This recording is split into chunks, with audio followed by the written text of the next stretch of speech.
All right, welcome to The Explainer. Today, we're jumping straight into a really fascinating and honestly pretty critical look at the U.S. media's role after the Vietnam War.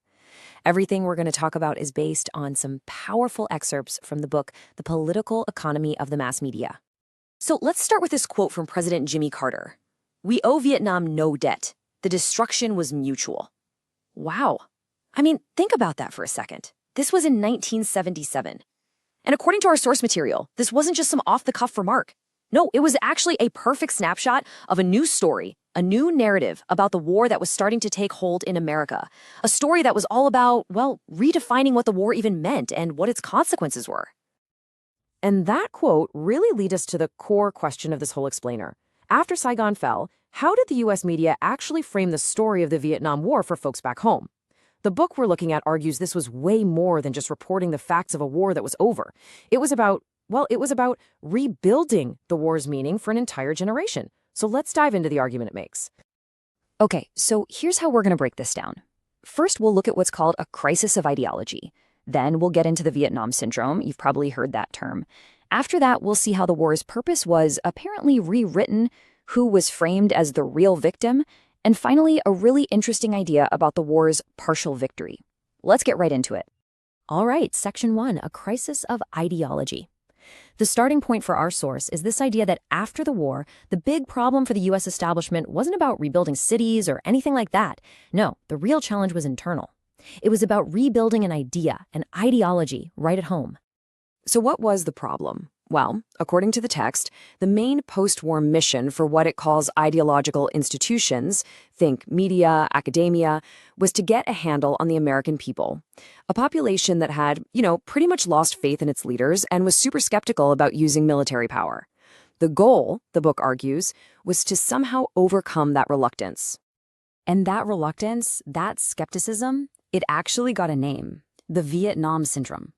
This is a huge piece of the puzzle in the source's analysis, so let's dig into what that actually means. So, the Vietnam Syndrome. The term was used by commentators like Norman Podhoretz to describe, and I'm quoting here, the sickly inhibitions against the use of military force. Just listen to that language. The source really zeroes in on this. The public's caution wasn't treated as, a reasonable lesson learned. Instead, it was framed as a syndrome, a sickness, almost like a disease.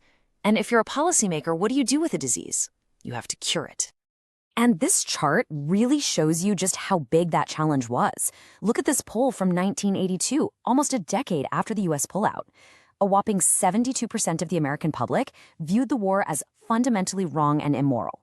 But that view was way, way less common among the opinion makers. You see that massive gap? That's the ideological divide that the book claims had to be closed, somehow. So how do you close a gap like that? Well, according to the source we're examining, step 1 was to go back and rewrite what the war was all about in the first place, to change its purpose, its very moral core, in the collective memory. And this slide really gets to the heart of it. On one hand, you have the post-war narrative that the media supposedly pushed, that the war wasn't a crime, it was just a thunderously stupid military blunder. The goal was noble, you see, preventing North Vietnam from subjugating South Vietnam. But on the other hand, the book argues this whole narrative was created in defiance of the plain facts. The whole point was to shift the conversation away from morality and onto tactics and the cost to America. It wasn't evil, it was just unwinnable. Not a crime, but a tragic error. A huge difference. Okay, so this reframing had another really critical component, according to the text. And it all came down to a simple but powerful question. Who was the real victim of the Vietnam War? The book points to examples like this one from the scholar Robert Nisbet, who talked about the intellectual pleasure he got from a work on the war's devastating impact upon Americans. And that, right there, is the shift. The focus turned inward. The story became about American trauma, American costs, the suffering of American soldiers. That became the main event. So while the spotlight was on the American experience, the source argues that the other side of the coin, the almost complete destruction of Indochina, that's Vietnam, Cambodia, and Laos, was basically wiped from the public conversation. So let's just take a quick look at the numbers the book lays out, just to get a sense of the scale of that devastation. First, just look at the civilian infrastructure. The source states that out of 15,000 hamlets in South Vietnam, 9,000 of them were either damaged or completely destroyed. That's almost 2/3. Then there's the agriculture. 1.5 million cattle were killed. And you have to understand, that's not just about losing animals. That's about shattering the foundation of the entire agricultural economy. It's setting the stage for famine for years to come. And the human cost is it's staggering. In South Vietnam alone, the war left 800,000 orphans. I mean, it's a number that's almost impossible to really wrap your head around. Generations of trauma baked into the aftermath. So, according to the source, what you end up with is this completely upside-down reality. The media focus in the U.S. became all about the search for American MIAs, and any reluctance from the Vietnamese to cooperate was painted as them being cruel or insensitive. But at the same time, the book claims that U.S. policy was actively punishing Vietnam, even blocking food aid and other relief, to make sure the country couldn't recover. It's a really stark contrast. Okay, this brings us to our last section. And honestly, this is probably the most provocative, maybe even shocking part of the entire argument from the source. It's the idea that, in a way, the United States actually achieved its main goals, that it scored a kind of partial victory. I know what you're thinking. How on earth could it be a victory? The U.S. withdrew, Saigon fell, right? It seems like a total contradiction.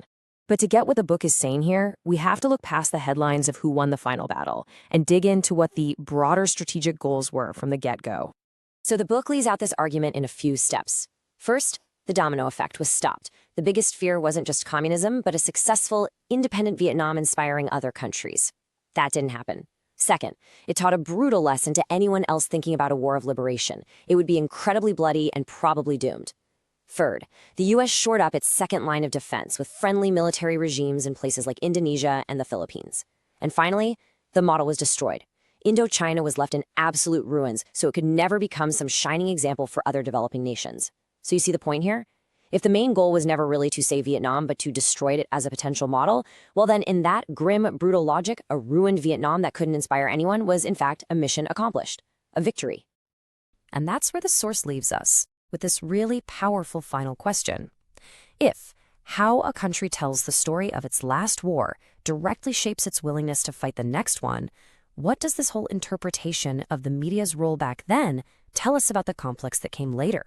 It's a heavy thought, but it really gets you thinking about how the stories we tell ourselves about the past pave the road for our future.